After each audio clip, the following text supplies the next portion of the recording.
Bayangkan sebuah skenario di mana dua kekuatan militer yang bersenjata lengkap gitu ya, saling berhadapan dalam jarak yang sangat dekat.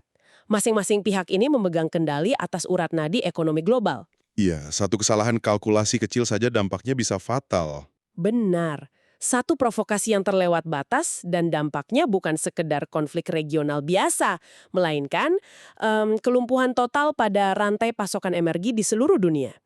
Dan hari ini kita akan masuk ke dalam ruang kendali geopolitik tersebut. Kita akan membedah krisis yang sangat menegangkan antara Amerika Serikat yang dalam hal ini di bawah kepemimpinan Trump dan Iran. Topik yang cukup berat ya. Banget. Nah, sumber utama kita hari ini adalah transkrip wawancara dari program Glenn Deason. Beliau menghadirkan Syed M. Marandi, seorang profesor dari Universitas Teheran yang juga mantan penasehat tim negosiasi nuklir Iran. Nah, sebelum kita melangkah lebih jauh, saya rasa sangat penting untuk memberikan sebuah catatan ya bagi Anda yang mendengarkan. Sumber yang kita bedah ini syarat dengan klaim politik yang sangat kuat. Dan tugas kita berdua di sini tentu saja bukan untuk memihak atau memvalidasi pandangan politik manapun. Tepat sekali. Fokus kita murni membedah secara imparsial apa yang dikatakan oleh narasumber, agar Anda, pendengar kita, bisa memahami perspektif yang ada murni dari sisi Iran. Kita hanya menganalisis mekanismenya. Oke, mari kita bedah topik ini. Karena begini, ini kan bukan sekedar konflik politik biasa ya. Ini adalah situasi yang secara harfiah bisa menyeret seluruh dunia ke jurang depresi ekonomi global. Jadi, mari kita mulai dari titik krisis saat ini. Kenapa serangan baru dari AS itu dianggap menurut sumber kita bisa terjadi kapan saja setelah apa yang disebut narasumber sebagai Perang 39 Hari? Bahwa sebenarnya ada peluang gencatan senjata. Kesepakatan awal itu seharusnya mengizinkan kapal-kapal tambahan seperti dari Uni Emirat Arab, Arab Saudi, Kuwait, dan Bahrain untuk melewati Selat Hormuz dengan aman. Itu konsesi yang lumayan besar ya dari Iran. Sangat besar. Tapi gencatan senjata ini hancur berantakan ketika Perdana Menteri Israel Netanyahu mengebom Lebanon. Dan dari kacamata Tehran, Trump disebut memihak Netanyahu dan justru mempertahankan pengepungan ekonomi di pelabuhan Iran. Jadi peluang untuk meredakan ketegangan itu ya hilang begitu saja. Tunggu. Jadi, apa arti dari semua ini? Maksud saya, kalau kita analogikan, ini kayak ada dua mobil yang melaju kencang dari arah berlawanan, terus satu pengemudi yang merujuk pada klaim soal Trump yang mengabaikan diplomasi tadi itu udah membuang setir mobilnya keluar jendela. Gitu kan? Analogi yang pas.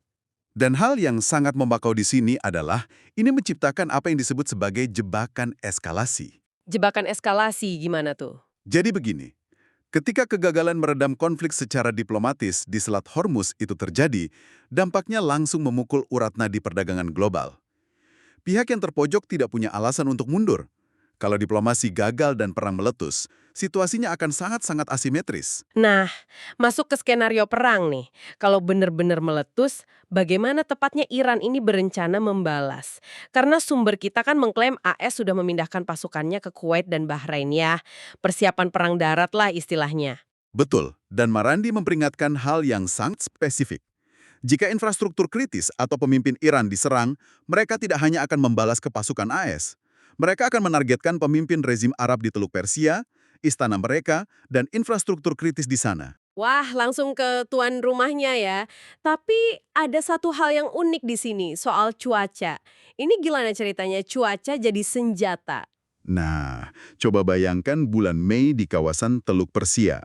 Itu membawa cuaca super panas dan lembab. Suhu bisa ekstrim sekali. Kalau Iran menghancurkan pembangkit tenaga listrik di negara-negara tersebut, fasilitasnya tidak akan bisa ditinggali.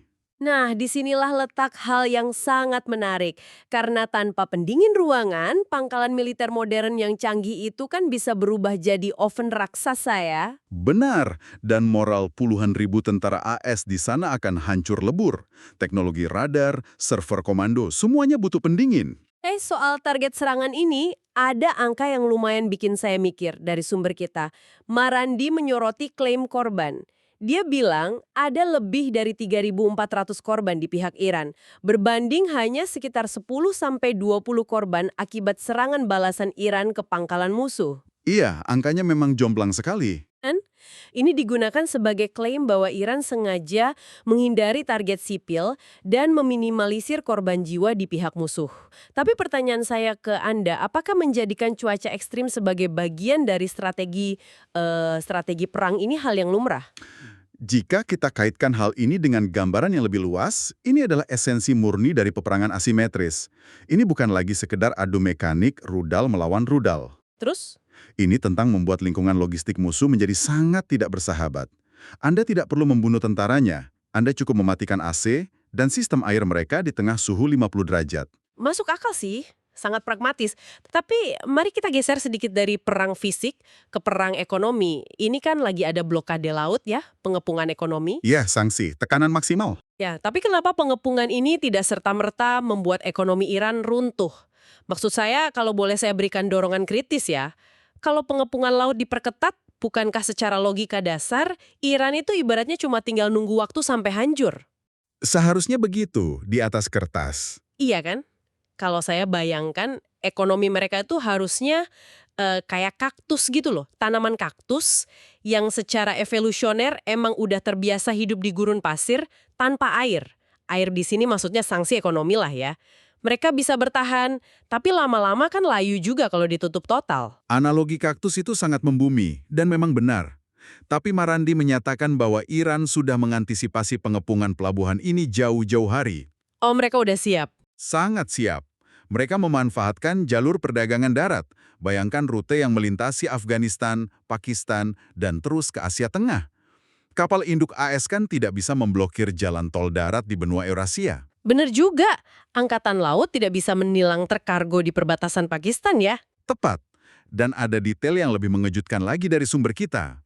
Iran mengklaim telah berhasil menjual sekitar 150 hingga 200 juta barel minyak yang tadinya mereka simpan di laut. Tunggu, ratusan juta barel di tengah ancaman blokade? Ya, dan hebatnya mereka menjual itu dengan harga yang sangat tinggi sebelum blokade benar-benar diperketat secara penuh. Kepanikan pasar karena ancaman perang dari AS justru melambungkan harga minyak. Astaga, jadi secara ironis, ancaman itu malah ngasih mereka semacam durian runtuh ya. Mereka dapat banyak dana untuk persiapan perang. Betul sekali. Dan ditambah lagi, masyarakat Iran dinilai lebih mampu menoleransi rasa sakit secara ekonomi dibandingkan masyarakat global. Coba bayangkan ekonomi global yang tiba-tiba panik akibat kurangnya pasukan energi. Pasti langsung hiperinflasi di mana-mana. Persis.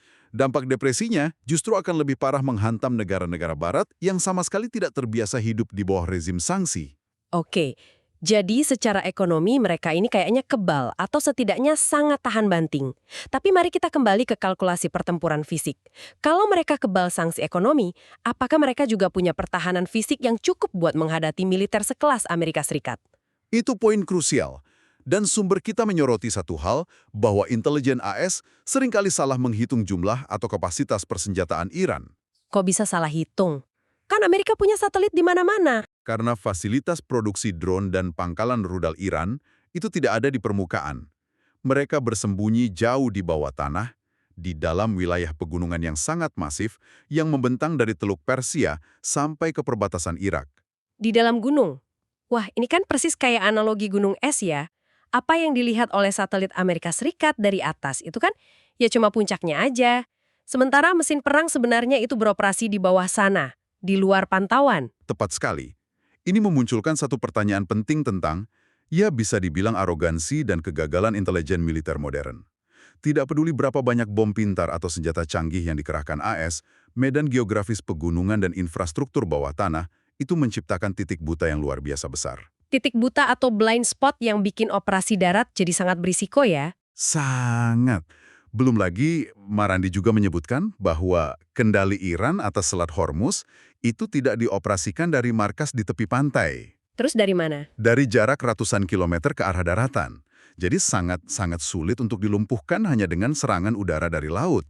Gila sih, skala pertahanannya benar-benar ya berlapis gitu. Nah, sekarang saya mau menggeser lensa diskusi kita. Kita udah bahas Timur Tengah, sekarang mari kita lihat panggung dunianya.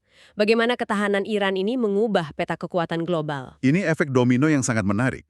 Menteri Luar Negeri Iran baru saja bertemu dengan Presiden Rusia, Putin. Dan Putin secara terbuka memuji perlawanan rakyat Iran. Jadi Rusia mulai merapat ya? Bukan cuma merapat, sumber kita mencatat bahwa di internal Rusia sendiri mulai muncul tekanan yang kuat agar Kremlin meniru strategi Iran ini. Mereka merasa ditipu oleh diplomasi AS di masa lalu dan sekarang melihat opsi untuk naik ke tangga eskalasi, bukannya mundur. Berarti Iran ini ngasih semacam cetak biru gitu ya buat negara lain, dan katanya sentimen anti-Barat ini juga makin meluas di tempat lain kan, di India misalnya. Iya, publik di India mulai menyadari bahwa kesulitan ekonomi dan inflasi yang mereka alami itu sebenarnya dipicu oleh kebijakan agresif AS dan Israel, bukan semata-mata karena instabilitas lokal. Nah, ngomong-ngomong soal itu, ada satu kutipan dari sumber kita yang bikin saya lumayan heran. Ada anekdot tentang seorang pemikir Marxis dari Brazil, bener kan ya? Oh iya, itu sangat menarik. Ya, narasumber kita bilang tokoh Marxis Brasil ini ngomong kalau dia bersedia menjadi Syiah jika Iran memenangkan perang ini. Maksud saya ini aneh banget kan, seorang Marxis yang materialistis tiba-tiba mau konversi agama demi negara teokrasi. Ini menunjukkan apa sebenarnya? Itu menunjukkan betapa konflik ini sudah bertransformasi total. Ini bukan lagi sekedar perebutan wilayah maritim, ini sudah menjadi perang ideologi global yang menyatukan pihak-pihak yang tadinya secara historis tidak terbayangkan bisa bersatu. Musuhnya musuhku adalah temanku. Betul. Ketahanan Iran telah memberikan inspirasi bagi negara-negara yang tergabung dalam poros perlawanan, dan ini memicu pergeseran besar di papan catur geopolitik Eurasia. Sekarang kita melihat Rusia, Tiongkok, dan Iran merajut kekuatan yang jauh lebih erat dari sebelumnya. Sangat masuk akal. Nah, bagi Anda yang mendengarkan ya, ada mungkin mikir kenapa saya harus peduli dengan apa yang terjadi di terowongan pegunungan di Iran sana? Atau apa urusannya pelabuhan Selat Hormuz dengan hidup saya? Pertanyaan yang selalu relevan. Ya kan, jawabannya sebenarnya sederhana tapi menakutkan. Kalau rantai pasokan minyak, gas, dan pupuk terputus selama bertahun-tahun akibat eskalasi ini, dampaknya akan langsung terasa pada harga makanan di meja makan Anda, biaya listrik rumah Anda, dan bahkan stabilitas pekerjaan Anda. Ancaman depresi ekonomi global ini sangat nyata. Dan sebagai penutup, mungkin ada satu pertanyaan untuk kita renungkan bersama dari semua analisis Profesor Marandi ini. Silahkan.